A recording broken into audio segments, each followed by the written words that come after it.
Investigadores de la Universidad de Valencia han diseñado un dispositivo de bajo coste para la gestión de la movilidad y el tráfico, tanto en entornos urbanos como interurbanos. El dispositivo es capaz de identificar anónimamente movimientos de vehículos o personas, permitiendo con ello el análisis de pautas de comportamiento, itinerarios habituales y otra información de interés para la gestión de la movilidad y el tráfico, por ejemplo, el flujo de tráfico, la velocidad media de los vehículos o tiempos de viaje. El dispositivo que hemos diseñado es capaz de detectar personas y vehículos en distintos lugares, aprovechando los aparatos que tienen conectividad Bluetooth y Wi-Fi, como por ejemplo los smartphones o los dispositivos manos libres que llevamos en los vehículos cada vez a diario con más frecuencia.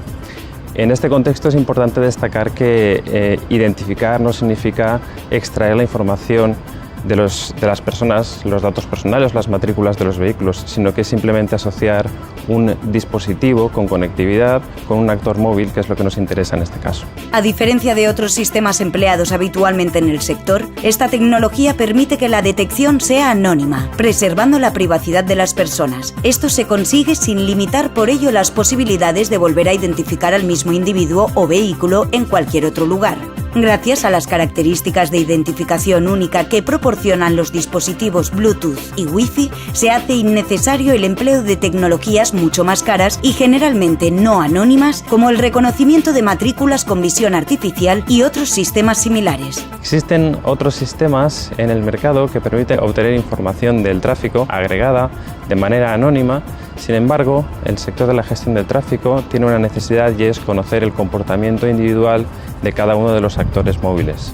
Por eso hemos desarrollado este dispositivo que permite obtener información particular, como pueden ser trayectorias, como pueden ser tiempos de viaje, como pueden ser matrices origen-destino.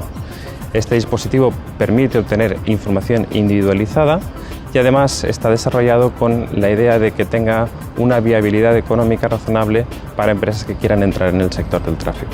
Además de ser dispositivos de muy bajo coste, tienen un bajo consumo energético, pudiendo incluso alimentarse con energías renovables. El grupo de investigación trabaja desde hace años en el campo de los sistemas de transporte inteligente, colaborando estrechamente con administraciones de tráfico españolas y extranjeras en la implantación de nuevas tecnologías y sistemas de información.